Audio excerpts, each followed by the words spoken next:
నమస్తే మీరు చూస్తున్నది ఆర్బీ న్యూస్ నేను శృతి ఏడాది పాటు వేలిముద్రలు కనబడకుండా సర్జరీ చేయించుకొని గల్ఫ్ దేశాలకు వెళ్తున్న యువకులను పోలీసులు అరెస్టు చేశారు కాగా కేసుకు సంబంధించిన వివరాలను రాచకొండ సిపి మహేష్ భగవత్ వెల్లడించారు ఈ గ్యాంగ్ గురించి మనం చూస్తే ఈ ప్రధాన నాయకులు ఎవరు ఉన్నారు గజ్జల కొండుగారి నాగమునేశ్వర్ రెడ్డి కడప జిల్లా ఈయన సర్టిఫికెట్ ఇన్ రేడియోలాజికల్ అనాలిసిస్ అని ఆ కోర్స్ కంప్లీట్ చేసి తిరుపతిలో 2007లో కోర్స్ చేయడం జరిగింది. తర్వాత రేడియోగ్రాఫర్ అని కృష్ణా డయాగ్నోస్టిక్ తిరుపతిలో అక్కడ పనిచేశారు. ఆ తిరుపతిలో పనిచేస్తున్నప్పుడు అతను క్లాస్మేట్ ఈ సాగబాల వెంకటరమణ ఈ అనెస్థీసియా టెక్నీషియన్ అక్కడ పనిచేస్తున్నా ఆయనతో పరిచయం అయింది అక్కడ. తర్వాత అదే సమయంలో ఒక కువైట్లో పనిచేస్తున్న ఒక వ్యక్తికి వాళ్ళకి సంబంధం వచ్చినాయి. ఆ వ్యక్తిని అక్కడ కువైట్ నుంచి రిటర్న్ పంపించారు, వీసా ఎక్స్పైర్ అయింది అని. సో వీసా ఎక్స్పైరీ అయింది, రిటర్న్ పంపించిన తర్వాత ఆ వ్యక్తి శ్రీలంక వెళ్ళి శ్రీలంకలో ఈ సర్జరీ చేయడం జరిగింది ఈ ఫింగర్ టిప్స్లో. సో ఆ చూసి వాళ్ళకి ఐడియా వచ్చింది, ఇట్లా చేస్తే మనకు మస్తు డబ్బు వస్తుంది. అండ్ ఇలాంటి కువైట్ నుంచి రిటర్న్ వచ్చిన వాళ్ళు చాలామంది ఉంటారు, వాళ్ళకి మళ్ళీ కువైట్ వెళ్ళాలా, కువైట్లో జీతాలు కూడా బాగానే ఉంది. ఈరోజు మీరు ఏ దేశంలో లేదు, ఈరోజు మీరు కరెన్సీ చూడండి కన్వర్జన్, ఒక్క కువైట్ దినార్ ఎంత ఉంది తెలుసా? ఐడియా ఏమైనా? ఈరోజు 258 రూపీస్ 60 పైసా ఒక్క దినార్కి. డాలర్ కానీ పౌండ్ కానీ యూరో కానీ ఎవరికి అంత విలువ లేవు, అంత అక్కడది. ఒక్క కువైట్ దినార్ 100 దినార్ కూడా జీతాలు వస్తే 30,000 రూపీస్ ఈజీగా వస్తుంది. అంత అక్కడ ఉన్నాయి డబ్బు కాబట్టి ఇక్కడి నుంచి మళ్ళా అక్కడ వెళ్ళాలా, వాళ్ళు అక్కడి నుంచి రిటర్న్ పంపించిన తర్వాత కూడా ఏదో ఏమైనా చేసి మళ్ళీ కువైట్ వెళ్ళాలా, అదే ఒకటి ఉద్దేశం. దానితో చేస్తున్నారు వాళ్ళు. సో ఆ వ్యక్తితో వాళ్ళకి ఐడియా వచ్చిన తర్వాత ఈ గజ్జల కొండుగారి నాగమునేశ్వర్ రెడ్డి అండ్ అతను ఫ్రెండ్ సాగబాల వెంకటరమణ ఎవరు అనెస్థీసియా పని చేస్తున్నారు, అనెస్థెసిస్, వాళ్ళు ఇద్దరు కలిసి మళ్ళా ఈ ప్లాన్ ప్రకారంగా ముందుగా కువైట్ నుంచి వచ్చిన ఒక వ్యక్తి వాళ్ళకు ఈ మధ్యలో రాజస్థాన్లో కువైట్ నుంచి రిటర్న్ అయిన వాళ్ళు ఉన్నారు, వాళ్ళకి సర్జరీ అవసరాలు ఉన్నాయి. ఆ వ్యక్తి ఎవరు చెప్పారు వాళ్ళకి, ఆ వ్యక్తికి ఆ రాజస్థాన్లో రిటర్న్ అయిన వ్యక్తికి కువైట్లో పరిచయం. యాక్చువల్లీ ఆ పరిచయంతో వాళ్ళు ఇద్దరం అక్కడ రాజస్థాన్ వెళ్ళి ముందుగా అక్కడ సర్జరీ చేసి 25,000 ఒక సర్జరీకి తీసుకున్నారు. అక్కడి నుంచి తర్వాత మళ్ళా కేరళ వెళ్ళారు వాళ్ళు. రాజన్న సిరిసిల్ల జిల్లా ముస్తాబాద్లో బంద్ కొనసాగుతుంది. బీజేపీ ఎమ్మెల్యే రాజుసింగ్ పై పెట్టిన అక్రమ పీడీ యాక్ట్కు నిరసనగా విహెచ్పి బజరంగ్ దళ్ సంయుక్తంగా బంద్కు పిలుపునిచ్చింది. గతంలో చూసుకున్నట్టయితే ఎన్నడూ లేని విధంగా ఒక ఎమ్మెల్యే పైన పీడీ యాక్ట్ పెట్టి అరెస్ట్ చేయడం జరిగింది. కేవలం అతను ఒక హిందూ ధర్మం మీద కొట్లాడుతున్నానే ఈ గవర్నమెంట్ చూడలేక, హిందూ ధర్మ ఓటు బ్యాంక్ అంతా ఒకటే చూడలేకనే అరెస్ట్ చేయడం జరిగినది. ముస్తాబాద్ మండలంలో మరి బంధుకు పిలుపునిస్తే స్థానికంగా ఉన్న ఎస్ఐ మరి అన్ని షాపులకు పర్సనల్గా ఫోన్ చేయాలని బెదిరియడం జరుగుతున్నది. స్కూళ్ళు బంద్ పెడితే పర్సనల్గా వాళ్ళకి కాల్ చేసి మీకు అవసరమైతే బందోబస్తు ఇస్తామని బెదిరియడం జరుగుతున్నది. మరి ఎందుకు ఎస్ఐకి అంత అత్యుత్సాహం? మీరు మరి గవర్నమెంట్ హోదాలో ఉన్నారా లేకుంటే టీఆర్ఎస్ పార్టీలో పనిచేస్తున్నారా తెలియజేయాలి. అందులో ప్రజలందరూ స్వచ్ఛందంగా పాల్గొని ఈరోజు షాపులు స్వచ్ఛందంగా చేయడం జరిగింది.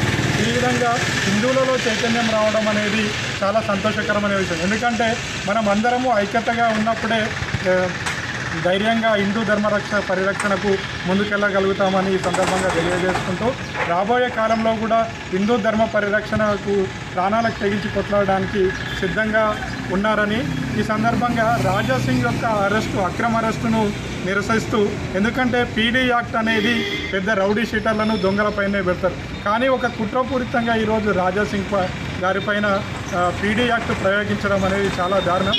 ఆ మునావర్ ఫారూక్ అనే వ్యక్తి అసలు ఎవరు? 17 రాష్ట్రాలు నిషేధించిన అతనికి పర్మిషన్ ఇవ్వని మునావర్ ఫారూక్కి ఈ తెలంగాణ రాష్ట్రంలో ఎట్లా అనుమతిస్తారు? మత విద్వేషాలు రెచ్చగొడుతున్న టీఆర్ఎస్ పార్టీ లేకపోతే ఇంకెవరు? ఈరోజు మునవ్వర్ ఫారూక్ని ఇక్కడికి రప్పించి హిందువుల ఆరాధ్య దైవమైనటువంటి శ్రీరాముడి పట్ల, సీతమ్మ వారి పట్ల అనుచిత వ్యాఖ్యలు చేస్తూ కామెడీ షో నిర్వహిస్తూ హిందువుల మనోభావాలను దెబ్బతీసే విధంగా షోలు చేస్తూ ఉంటే అతనికి 1200 మంది పోలీసులు ఇచ్చి ఈ రాష్ట్ర ప్రభుత్వం కాపలా పెట్టి మరి షో నడిపించిందంటే సిగ్గుపడాలి. ఈ రాష్ట్రంలో లేరా హిందువులు? తెలంగాణలో ప్రజలు ఇబ్బందులు పడుతుంటే సీఎం కేసీఆర్ నేల విడిచి సాము చేస్తున్నట్టు ఇతర రాష్ట్రాలకు వెళ్లి రాజకీయాలు చేస్తున్నారని కేంద్ర మంత్రి కిషన్ రెడ్డి ఆరోపించారు. మొన్నటి రోజు ఆసుపత్రిలో కుటుంబ నియంత్రణ ఆపరేషన్ వికటించి మహిళలు చనిపోవడం జరిగింది. ఇటీవల వరదల్లో చాలామంది రైతులు నష్టపోవడం జరిగింది. ప్రభుత్వ హాస్టళ్లలో విద్యార్థులకు సరైనటువంటి ఆహారం దొరకక విద్యార్థులు ధర్నా చేస్తున్నటువంటి పరిస్థితి. రైతులకు కొనాల్సినటువంటి వడ్లను సకాలంలో కొనని కారణంగా రైతులు ఆందోళన పడతా ఉంటే మన గౌరవ ముఖ్యమంత్రి గారు నేల విడిచి సాము చేస్తూ ఉన్నారు. తెలంగాణ ప్రజలు తెలంగాణను నీతివంతంగా పరిపాలించండి అంటే ఆయన దేశమంతా తిరిగి తనకు తాను ప్రచారం చేసుకుంటున్నాడు. తెలంగాణను గత 8 సంవత్సరాలుగా ఉద్ధరించినట్టు, తెలంగాణ ప్రజలకు ఏ రకమైన సమస్య లేదు, తెలంగాణ అంతా బంగారు తెలంగాణ అయిపోయింది, ప్రజలందరూ కూడా బంగారు తెలంగాణలో పూర్తిగా భాగస్వామ్యం అయ్యారు. కాబట్టి ఇప్పుడు తెలంగాణని ఉద్ధరించాను ఇన్ని రోజులు, ఇప్పుడు దేశాన్ని ఉద్ధరిస్తానని ఆయన అనేక రాష్ట్రాలు తిరుగుతా ఉన్నాడు. అనేక రకాల తప్పుడు ప్రచారం చేస్తూ ఉన్నాడు. తెలంగాణలో నిరుద్యోగ సమస్య పరిష్కారమైంది, తెలంగాణలో దళితులు ముఖ్యమంత్రి అయ్యాడు, తెలంగాణలోని దళితులకు 3 ఎకరాల స్థలం ఇచ్చాడు, తెలంగాణలో ఈరోజు రైతుల ఆత్మహత్యలు లేవు. ఈ రకంగా తెలంగాణ పూర్తిగా అభివృద్ధి జరిగింది, దేశమంతా జరగలేదు. ఈరోజు దేశానికి నేనే దిక్కు, మా కల్వకుంట్ల కుటుంబమే దిక్కు, మేమే ఆదర్శము, తెలంగాణ మోడలే దేశానికి ఆదర్శమైన విధంగా ఈరోజు ముఖ్యమంత్రి గారు అనేక రాష్ట్రాల్లో తిరిగి ప్రచారం చేస్తూ ఉన్నారు. మాకు ఏ రకమైనటువంటి అభ్యంతరం లేదు. మీరు మోడీ గారికి వ్యతిరేకంగా కానీ బీజేపీకి వ్యతిరేకంగా కానీ మీరు ప్రచారం చేస్తే ఏ రాష్ట్రంలో పట్టించుకోవడం లేదు. ఉత్తరప్రదేశ్ నాయకులను కలిశారు, పంజాబ్ నాయకులను కలిశారు, ఢిల్లీ నాయకులను కలిశారు, బీహార్ నాయకులను కలిశారు, తమిళనాడుకి వెళ్లారు, బెంగళూరుకి వెళ్లారు. కానీ ఏ ఒక్క రాష్ట్రం, ఏ ఒక్క ప్రతిపక్ష పార్టీ కేసీఆర్ను సీరియస్గా తీసుకోవడం లేదు. కేసీఆర్ వ్యవహారం చూసి నవ్వుకుంటున్నారు.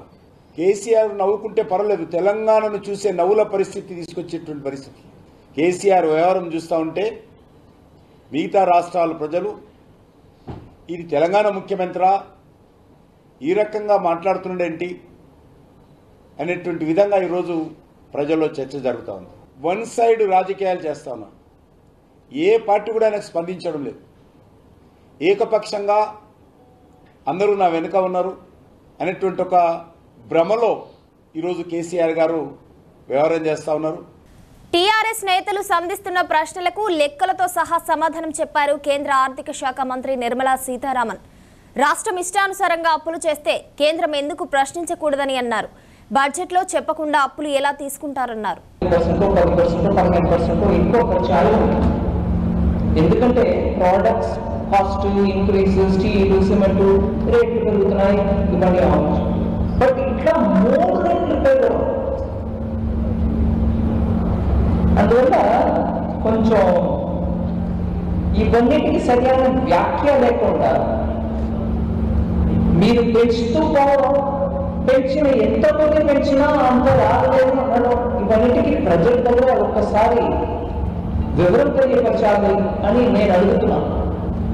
మీరు అడిగిన ప్రతి ఒక్క అమౌంట్ రాలేదని అంటే ముందు ఇచ్చిన అమౌంట్కి ఏం చేశారు, ప్రజలకు కాంపన్సేషన్ ఎందుకు ఇవ్వలేదు, ఇచ్చిన తర్వాత మీరు పెట్టిన ఎస్టిమేట్ ఏంటి, ఇప్పుడు చెప్తున్న అమౌంట్ ఏంటి, ఇవన్నీ కూడా వ్యాఖ్య ఇవ్వండి.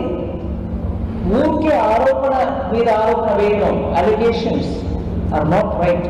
ఇంత కాస్ట్ ఎస్కలేషన్ ఇప్పుడు వరకు వినే రకంగా లేదు.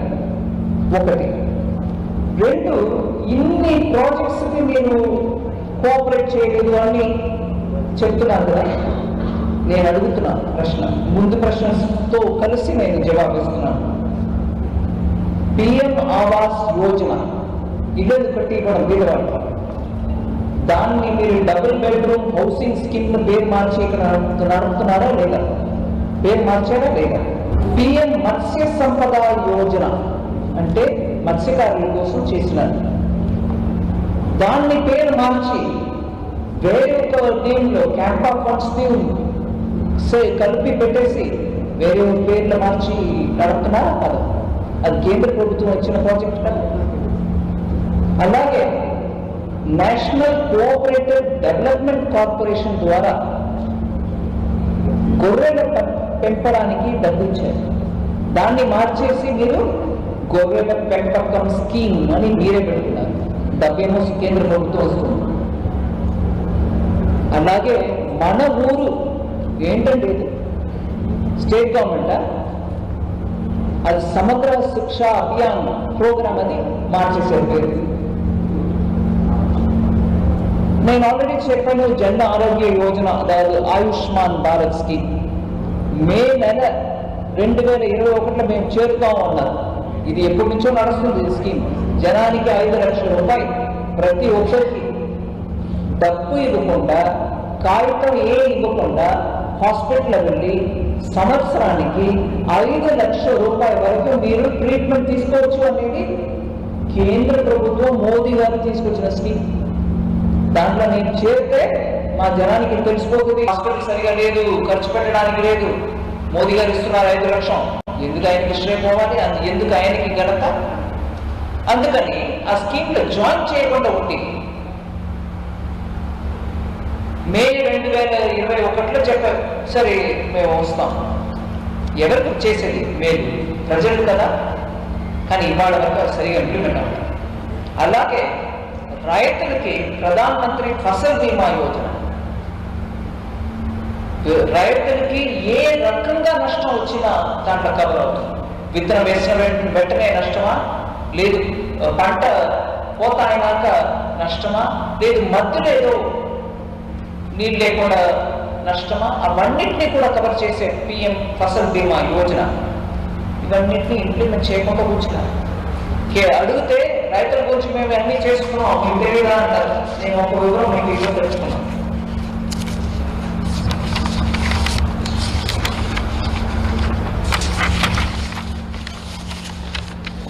తెలంగాణలో ఇన్ని మేము అన్నీ చేసేస్తున్నాం రైతులకు నన్నే ప్రభుత్వం గురించి నేను అడిగాను.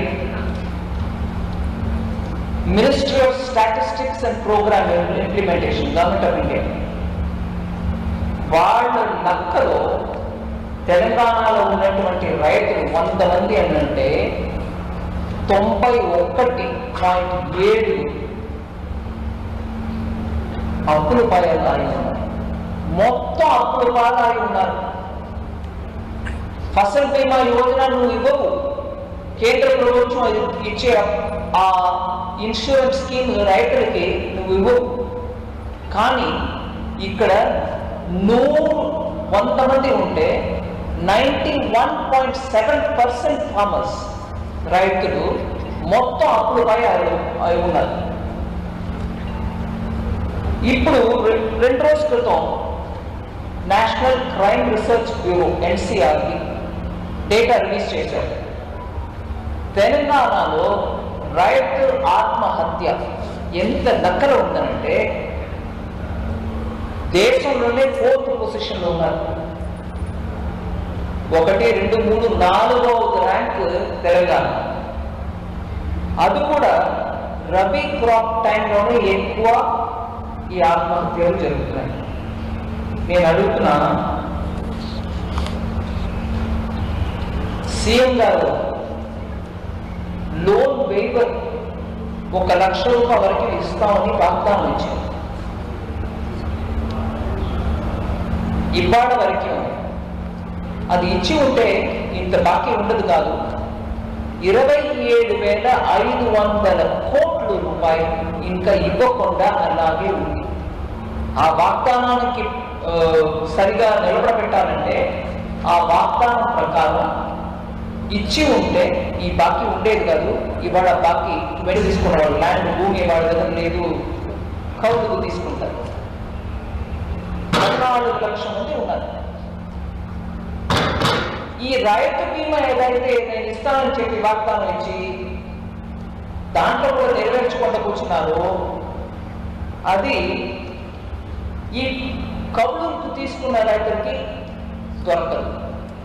సో ఆల్రెడీ వాళ్ళు 14 లక్షల మందిని అవతల పెట్టేశారు. వాళ్ళని అటు పెట్టినాక కూడా 20,500 కోట్ల వరకు ఇంకా నెరవేర్చారు. సో ఇట్లా ఒక్కొక్కటికి పాయింట్ ఇస్తూ పోవచ్చు. కానీ నేను ఆ ఒక్క ప్రశ్నలనే ఇన్ని డీటెయిల్స్ ఇచ్చాను. కానీ 4 విషయాలు నేను మీ ముందు హైలైట్ చేయదలుచుకున్నా. పెద్ద పెద్ద వాగ్దానాలు దాన్ని నెరవేర్చడం కాదు, అది ఒకటి. రెండవది, సెంట్రల్ స్కీమ్ అన్నిటినీ తీసుకొని ఏదో తనే ఇచ్చినట్టు నడపడం, విచ్ ఇస్ నాట్ రైట్. దాన్ని ప్రశ్నిస్తే మా వాళ్ళు అందరూ ప్రశ్నలు అడుగుతున్నారు. ఏంటంటే మోదీ గారు తింటారు కదా, ప్లాన్ కదా, దాన్ని ఇలా మార్చేస్తే ఇలాగా అని వాళ్ళు అడిగితే, ఇది చూసావా బీజేపీ ఇక్కడ ఇట్లాంటి గొడవలు చేయడానికే ఉన్నారు కానీ ప్రజలది కాదు అనే రకంగా మాట్లాడతాం. ఇప్పుడు వివరంగా మేము అందరం అందుకే వస్తున్నాం. ఒక్కొక్క నియోజకవర్గంలో చూస్తాం ఎంతమందికి ఇచ్చారు, ఎంతమందికి ఇవ్వలేదు, ఎవరికి ఇవ్వకుండా ఆపుతున్నారు, జస్ట్ కుటుంబం వాళ్ళకి ఇచ్చుకుంటూ పోతున్నారా ఏంటి అసలు తెలుసుకున్నామనే బతికొచ్చాము.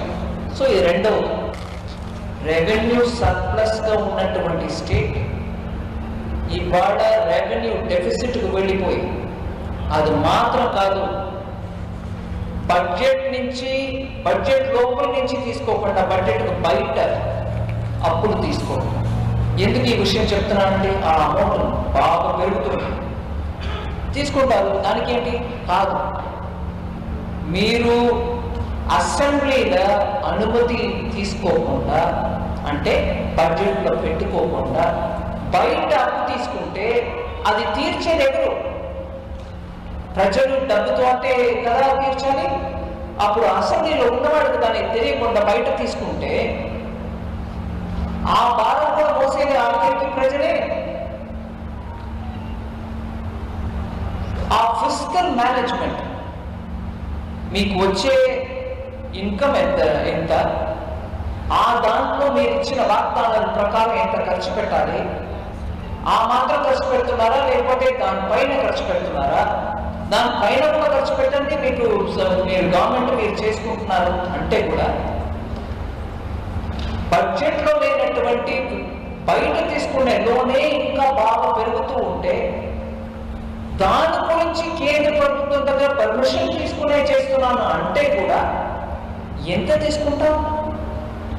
దాన్ని ప్రశ్నిస్తే ఇదిగో చూడు మాతో అక్కడ ఫస్ట్ ప్రశ్న అడిగిన వాళ్ళు, సెకండ్ ప్రశ్న అడిగిన వాళ్ళు అడిగారు, మీరు కేంద్ర ప్రభుత్వం కోఆపరేట్ చేయట్లేదు అని. బయట అప్పు తీసుకునే పెడుతున్నారు, దాన్ని బడ్జెట్లు చూపించట్లేదు. బడ్జెట్లు చూపించినటువంటి ఖర్చు పెట్టుకునే మీరు ఎఫ్ఆర్బిఎం అంటే మీరు ఎంత లెవెల్కి అప్పు తీసుకోవచ్చు, ఎంత ఖర్చు పెడుతున్నారు అనేది గురించి సెంట్రల్ గవర్నమెంట్ నుంచి ఆర్టికల్ ప్రకారం, కాన్స్టిట్యూషన్ ప్రకారం మేము అప్పు గురించి మాట్లాడుతున్నాం.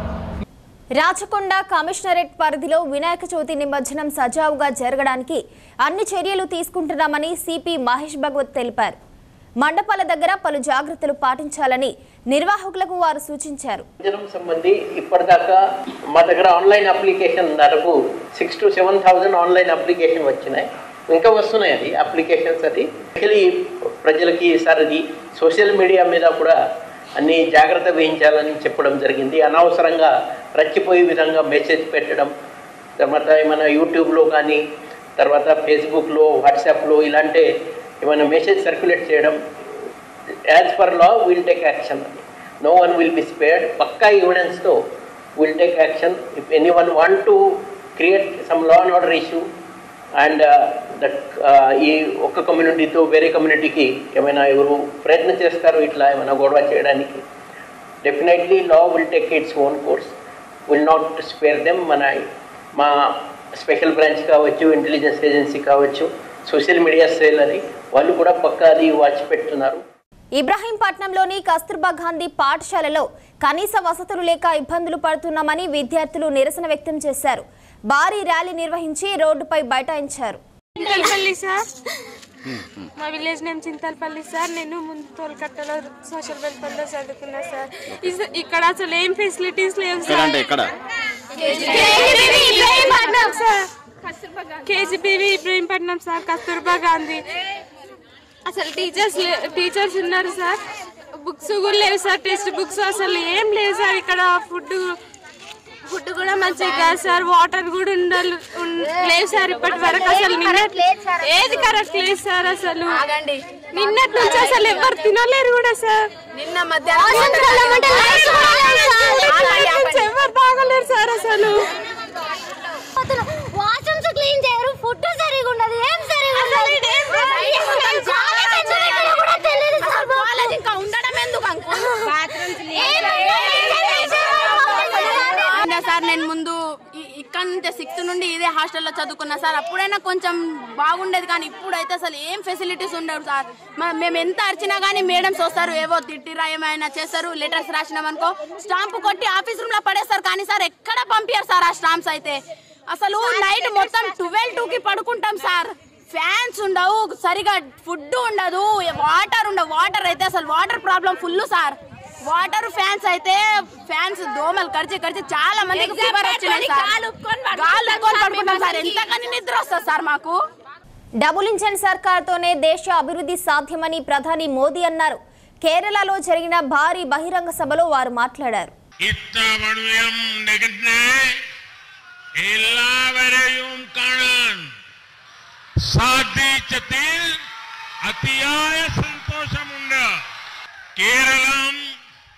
సంస్కారిక వైవిధ్యం పారంపర్యం మనోహరమయ प्रकृतियम कौंड अनुग्रहीतम।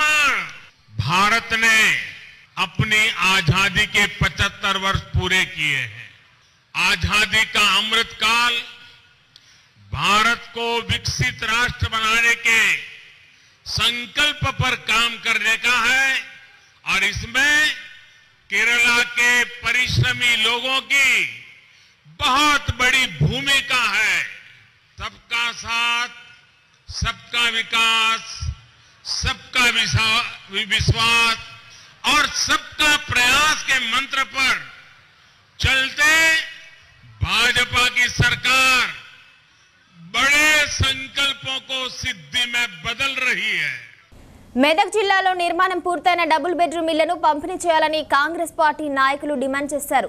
దసరా లోపు ఇళ్లను పేదలకు పంపిణీ చేయాలని నిరసన వ్యక్తం చేశారు. మున్సిపల్ హెడ్ క్వార్టర్స్లో ఈ డబుల్ బెడ్రూమ్లకు మౌలిక వసతులు కల్పించాలి. ఈ అసాంఘిక కార్యకలాపాలు జరుగుతున్నాయి, దీన్ని నిరోధించాలనే ఉద్దేశంతో ఇక్కడ కాంగ్రెస్ పార్టీ తరఫున పర్యటన చేయడం జరిగింది. పర్యటన చేసిన తర్వాత ఆధార బాధారగా ఎమ్మెల్యే పద్మా దేవేందర్ రెడ్డి గారు అబద్ధాల హరీష్ అన్నను తీసుకొచ్చి రామాయంపేటలో ఒక ప్రెస్ మీట్ పెట్టించేసి అన్నిటితో పాటు 7వ తారీఖు రోజు ఇది ఇనాగ్రేషన్ అవుతుంది డబుల్ బెడ్రూమ్లు అని చెప్పేసి అన్నారు. అప్లికేషన్స్ ఇచ్చిన తర్వాత మేము సోషల్ సర్వే చేస్తున్నాం, అర్హులైన జాబితా తయారు చేస్తున్నాం అంటున్నాం. అర్హులైన జాబితా తయారు చేసిన తర్వాత విపక్షాలను డ్రా తీస్తే మిమ్మల్ని ఎవరైనా నమ్ముతారు. పద్మా దేవేందర్ రెడ్డి గారు, అబద్ధాల హరీష్ రావు గారు మెదక్లో మొన్ననే డబుల్ బెడ్రూమ్లు అలాట్ చేశారు. చాలా మందిని మభ్య పెట్టారు. మేము డ్రా తీస్తున్నాం అనేది అది చాలా తప్పుడు ప్రచారం చేసిర్రు. డ్రా దేంట్లో తీసిర్రు అని చెప్పేసి అంటే అప్లికేషన్ లిస్ట్ ఏదైతే ఉంటుందో అప్లికేషన్ లిస్ట్లో నుంచి 2000 మంది చిల్లర అర్హులు గుర్తించారు. 2600 మంది, 561 మందిని మీరు సెలెక్ట్ చేశారు. పేదవాళ్ళను విస్మరించి, అర్హులను విస్మరించి మిగతా వాళ్లకు అంటగట్టిరు అని చెప్పేసి మేము గంటపదంగా తెలియజేస్తున్నాం. అట్లాంటి తప్పు ఇక్కడ జరిగిందనుకోండి, దానికి అధికారులు అండ్ ఎమ్మెల్యే గారు, మంత్రి గారు మూల్యం చెల్లించుకోక తప్పదు. మొత్తం ఎంతమంది ఇక్కడ ఎలిజిబుల్ లిస్ట్ ఉందో ఎలిజిబుల్ లిస్ట్ వాళ్ళని పిలిచి డ్రా తీయలేదనుకో ఖచ్చితంగా కోర్టుకు వెళ్తాం. నల్గొండ జిల్లా మర్రిగూడెంలో చెర్లగూడెం భూ నిర్వాసితులు ధర్నా చేపట్టారు. 5 ఏళ్లైనా తమకు న్యాయం జరగడం లేదన్నారు. గ్రామంలో భూమి ఒక 50 ఏళ్ల నుంచి చేస్తున్నాము మేము. మా తాత ముత్తాతల నుంచి మా భూమి అక్కడనే ఉన్నది. కుదాస్పల్లిలో ఖాళీ ఇండ్లే ఉన్నాయి. కేసీఆర్ ఏం చెప్పిండంటే గత 6-7 సంవత్సరాల ముందు ఒక శంకుస్థాపన జరిగిన కాడ హామీలు ఇచ్చిండు. ప్రతి ఒక్క హామీ నెరవేరుస్తామని చెప్పిన హామీలు ఏమి అమలు కాలేదు. మనకు ఈ ఎలగపల్లి వాసులకు ఏ విధంగా అయితే న్యాయం జరుగుతుందో అదేవిధంగా కుదవాక్సిపల్లి వాసులకు కూడా న్యాయంగా ఇవ్వాలని కోరుకుంటున్నాం. మాకు గతంలో భూములకు ప్రాజెక్టు కింద భూములు పోయినాయి. దాదాపు 70 కుటుంబాలు ఉంటాయి. ఆ 70 కుటుంబాలకు నష్టపరిహారంగా 7,60,000 సరెండర్ ప్యాకేజ్ ఇవ్వాలని మా న్యాయమైన డిమాండ్. మొన్న నల్గొండకు పోయి కలెక్టర్ గారిని కలిసినాం.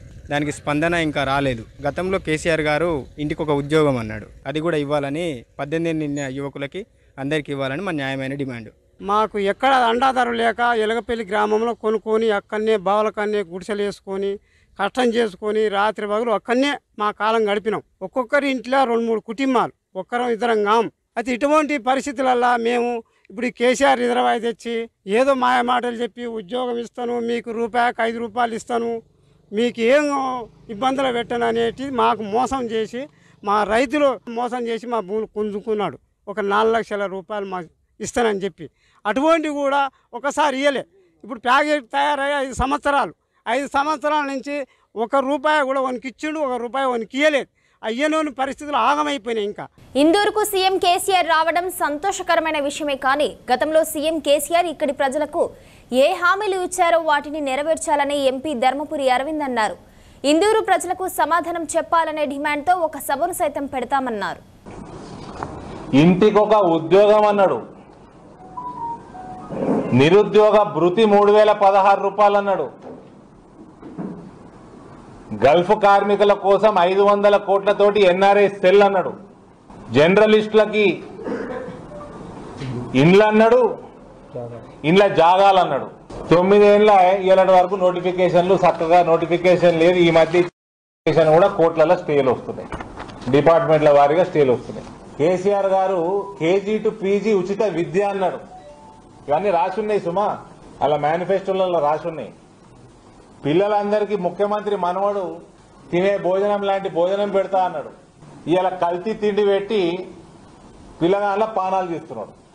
317 GA తోటి టీచర్లని ఆగమాగం చేసింది. వీఆర్ఏలకు ఇచ్చిన మాట మర్చిపోయాడు. వీఆర్ఏలు అందరూ రోడ్డెక్కిపోయారు. 23,000 24,000 మంది వీఆర్ఏలు రోడ్డుకెక్కిపోయారు. ఇక అన్నిటికంటే పెద్ద కోస అమరుల ఉద్యమముల అమరులైన కుటుంబాలకి 10 లక్షల రూపాయలు అన్నాడు. మీకు ఇప్పుడు దళిత బంధు 10 లక్షలని ఇప్పుడు అంటున్నాడు, అది కూడా ఇచ్చుడు లేదు, పెట్టింది లేదు. కానీ ఉద్యమంలా అమరులైన వాళ్ళకి 10 లక్షల రూపాయలు ఇస్తా అని 2014లో రాసిచ్చిండి ముఖ్యమంత్రి. అమరుల కుటుంబాలకి ప్రభుత్వ ఉద్యోగం అన్నాడు, అమరుల కుటుంబాలకి సాగు భూమి అన్నాడు, అమరుల కోసం స్మారక చిహ్నం అన్నాడు. వాళ్ళ మీద అమరుల మీద ఉన్న కేసులు కూడా ఎత్తేయలేదు. అందరికంటే పెద్ద లొట్టపీసు కేసీఆర్ చూపించింది అమరులకి. ఉద్యమంలో ఎవరైతే ఈయనని గద్దె మీద ఎక్కిస్తానికి ప్రాణాలు అర్పణ చేసిండ్రో వాళ్ళ కుటుంబాలకి అన్నిటికంటే పెద్ద మోసం చేసిండు ఈయన మోసగాడు. ఇలా వేయండు, బీహార్ వేయండు, అలా ప్రెస్ మీట్ పెట్టిండు, సిగ్గు తీసుకున్నాడు, తెలంగాణ సిగ్గు తీసి వచ్చాడు. 125 గజాలల్లా పేదలకు డబల్ బెడ్రూమ్ ఇల్లు కట్టిస్తా అన్నాడు. దళితులకి గిరిజనులకి 3 ఎకరాల పొలం అన్నాడు. పోడు భూములకు పట్టా, ఆ పట్టా ఇచ్చి రైతు బంధిస్తా అన్నాడు. దళిత గిరిజనుల బిడ్డలకి విదేశీ చదువుల కోసం 25 లక్షల రూపాయల సహాయం అందిస్తా అన్నాడు. ఏడిపోతారు, అందరి కెమెరాలు ఉన్నాయి, ఎవడు రాయిసిరింది ఉన్నది, ఎవడు ఏం చేసింది ఉన్నది, అన్ని ఉన్నాయి మా దగ్గర. మీ నాయకత్వానికే అడ్రస్ లేకుండా పోతారు. 3 నెలలు ఆగుండ్రి, 3 నెలలు ఆగుండ్రి, మీ నాయకత్వానికి గిలగిల కొట్టుకుంటే అవుతుంది. మీ బతుకులు బస్ స్టాండ్ అయితే ఆగుండ్రి 4 రోజులు. ఇవి ఇప్పటివరకున్న అప్డేట్స్. మరిన్ని న్యూస్ అప్డేట్స్తో మరో బులెటిన్లో కలుసుకుందాం. అంతవరకు సెలవు, నమస్కారం.